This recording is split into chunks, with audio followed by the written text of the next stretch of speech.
Welcome to some more Star Citizen. Cloud Imperium have finally given us details of what's coming with the Star Citizen Alpha 3.18 Cargo Refactor, its gameplay, and what will come later for Cargo.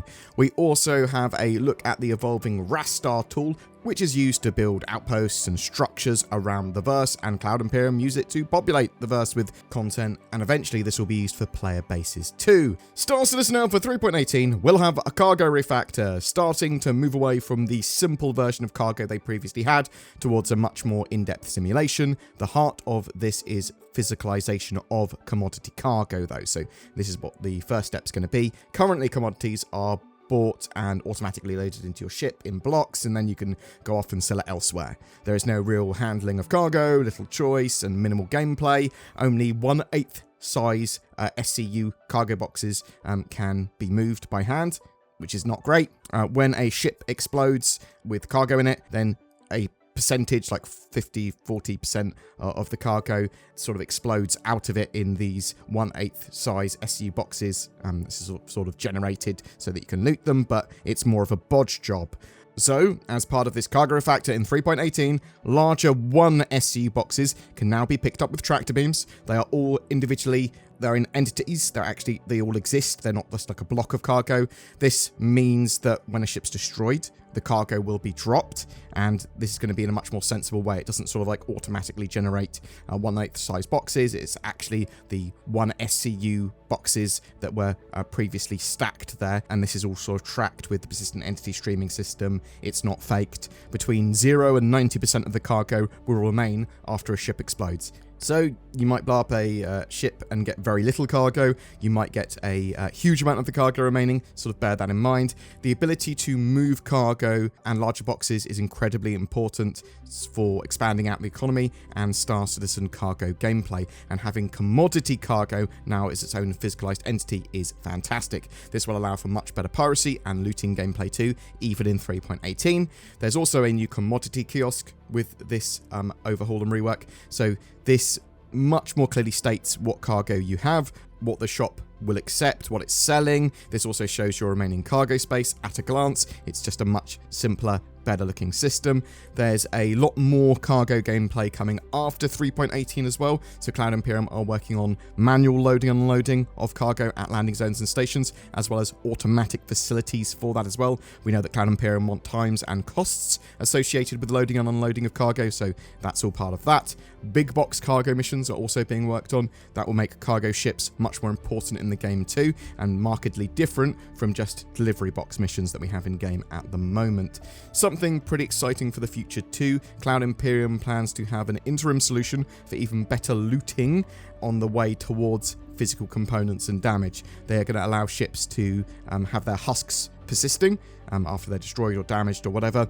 So the cargo in those ships will remain relatively intact than some of it sort of like just exploding or being destroyed when the ship's destroyed. That said, you can expect in the future as well that cargo can probably be damaged during combat, and that some cargo will be perishable, so there's that to consider too. As Cloud Imperium are working on the resource management system and cargo gameplay now, and that cargo refactor, I would expect to see the additions to the ever-expanding cargo feature in the not too distant future, at least part of the 4.x branch of the game. So although the cargo factor for 3.18 is pretty basic, it's nevertheless important and adds a good amount of additional cargo handling gameplay, with a lot more planned to come.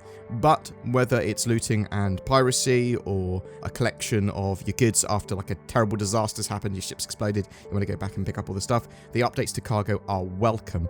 It's the foundation for an expanding economy, and I'm looking forward to more. That all said, I don't really want to gather hundreds of boxes from a wreck at the moment, although I do really enjoy Xenothreat, admittedly, but that might just be because I don't really have sort of value with those boxes yet, because well, stuff's just going to be reset anyway. So when Star Citizen has no more resets, I'll probably be looting like a champ, and I am looking forward to actually having some proper cargo hauling gameplay and costs and times associated with loading and unloading cargo. That's going to be cool. RaStar is a tool that Cloud Imperium use to place outposts and structures in Star Citizen around the Pyro and Stanton systems at the moment. Eventually, this will be used by players to place their own bases, though it will have evolved somewhat and have a player-facing UI by then.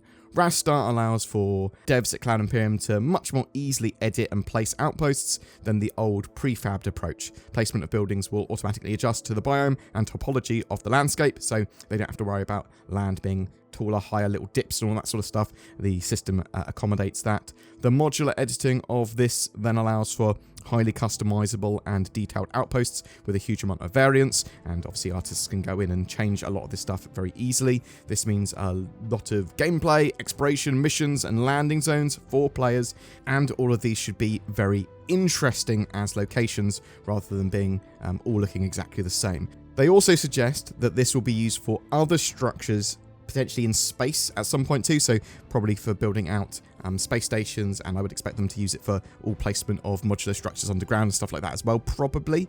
The tools have been improving since they were first shown at CitizenCon last year.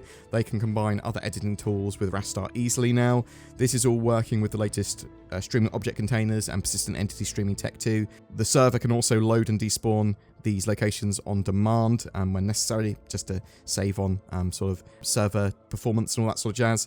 The structures are built with item ports and the resource management system in mind as well, so when that tech comes online, these will basically operate in the same way that ships and vehicles do, requiring power and all that sort of stuff to have lights on, to have life support systems going, and doing any of their sort of functions that require power. There are a load of new points of interest, assets, and outpost bits and buildings that Cloud Imperium are going to be phasing into the game, and RaStar makes that all possible. Alpha 3.18 will make use of some of this with the Daymar crash site, and potentially some other new locations as well, or some improved locations. Alpha 4.0 will use this all over Stanton and Pyro. More on bases though, we know that you won't need a giant old Pioneer to build a base, so that is going to be optional. The Pioneer will allow you to build a base more efficiently, more easily. It's more of a sort of base builder and mobile factory sort of combined now. But yeah, if you want to build bases quicker, more efficiently, and potentially build some better buildings, then it sounds like the Pioneer is going to be a thing. Player bases can be used for storage and exploitation of resources on your land, but the exact details of bases are yet to be fully discussed by Cloud Imperium, especially after changing so much and sort of evolving as they almost certainly have. Expect base building to be pretty in-depth, and the surveying of land and resources on them to also be important. We know that land claims are going to be a thing in UE territory, but you're not going to need a land claim outside of UE territory. So in Pyro, if you want to build a base, you can build it anywhere, but you'll have to potentially defend your base. We're not sure how bases are going to be handled on servers, especially with shards. Obviously, two bases can't share the same location, but if you're on a different server to your base that's being operated and someone attacks it on a different server, it's all complicated and we don't know how it's all going to be handled yet. I am personally expecting, base-wise, the ability to mine, refine, store, craft, farm, and live at a base. Sort of like have it as org headquarters and that sort of stuff as well. And you're going to have a large range of buildings to build for many purposes. That's my expectation, but hopefully Cloud Imperium will start talking more about bases again next year. We are just 2 weeks away from this year's Star Citizen 2952 Intergalactic Aerospace Expo, starting Friday the 18th of November at 4 PM UTC. The Corsair is flyable. There's another new Drake ship, it looks like. There's free flies and sales, an expo, new Babbage on Microtech. It's going to be awesome. Make sure you check it out. Yeah, it's one of the biggest events of the year. Boom! That's it for your update today, but what do you think? Are you excited for RaStar bringing us some more interesting and diverse locations? What do you think about base building? What will that be like in the future? What about the cargo refactor for 3.18? Is that more or less than you were expecting? And are you looking forward to the sort of economy and cargo expanding out from there? Are you a cargo hauler or pirate that can't wait for all these sort of changes? Or are you wanting a bit more flesh on the bones of gameplay before getting involved? Are you looking forward to the Intergalactic Aerospace Expo and purchasing a ship, or just trying out a load of ships? Whatever your thoughts, I'd love to hear from you in the comments below. Hello, I'm Winston Churchill, and I use NordVPN to defend the Internet Empire. We will fight the ants on the beaches. We shall fight on the Internet. We shall fight the trackers and the malware. Whether we want to watch Netflix for another country or have greater accessibility to the Internet, we will defend our island home. At any rate, that is what we're programmed to do. Thanks, Winston Churchill. What? What do you mean, Tin? That wasn't Winston Churchill? Point still stands. Go to nordvpn.com/BoredGamer to get yourself discounted NordVPN, or use the links below. Every month we have a ship giveaway. For November, we're giving away a Crusader Spirit C1. It's a fantastic looking multi-role ship that can fit a vehicle in the back or a load of cargo, and it looks really cool. It's got loads of forward-facing weaponry and a tractor beam. As it's a concept ship though, the winner will have a Cutlass back in the meantime as a loaner. It comes with access to the game and lifetime insurance too, so bam! Even if you don't have Star Citizen stuff yet, you can get straight into the game with this. It's all you need. Just comment on any of my videos this month to be in for a chance of winning.